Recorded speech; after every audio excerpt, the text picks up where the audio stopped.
Xenosystems Fragments. The Heat Trap. Nickland. Narrated by Skeptical Waves. At the ultimate level of abstraction, there are only two things that cybernetics ever talks about: explosions and traps. Feedback dynamics either run away from equilibrium, or fetch strays back into it. Anything else is a complexion of both.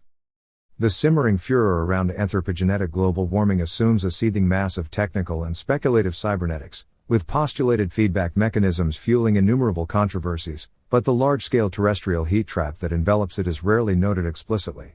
Whatever humans have yet managed to do to the climate is of vanishing insignificance when compared to what the bioclimatic megamechanism is doing to life on Earth.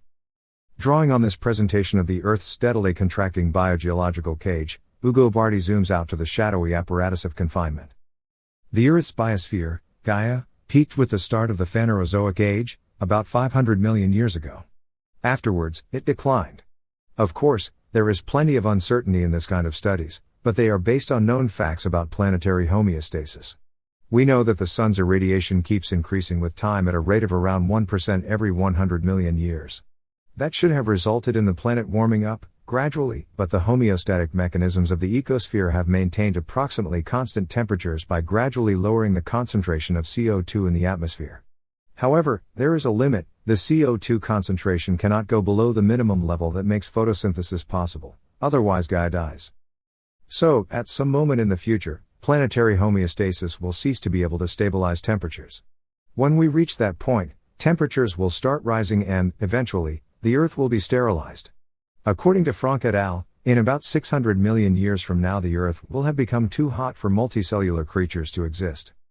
Even those ecologically minded commentators who are attracted to the idea of stability might find themselves troubled by the insidious realization that Gaian biogeological equilibrium is only achieved through thermo-atmospheric strangulation. Across deep time, the walls are closing in. The biosphere is slowly asphyxiating itself, in accordance with an exquisite self-regulatory mechanism, in order not to bake. Cybernetic traps produce an objectively schizoid condition, because what they capture is held in a double bind. The Gaian alternative to incineration is phytosuffocation, so that the biosphere only survives by killing itself.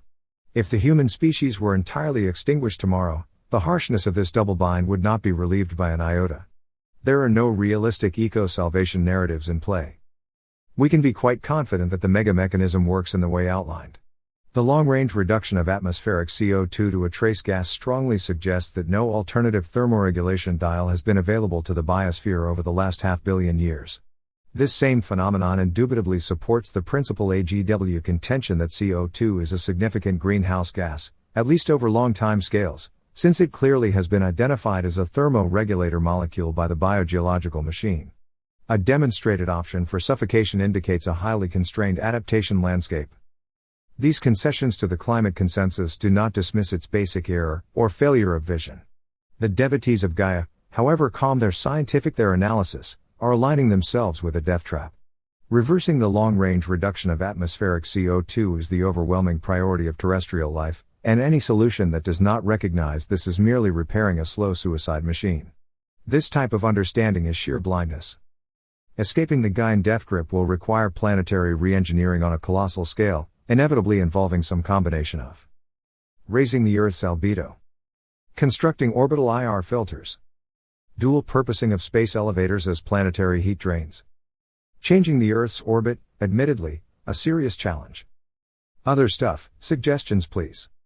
The essential understanding is that these things are to be done not only to cool the Earth, but in order to be able to massively raise the level of atmospheric CO2.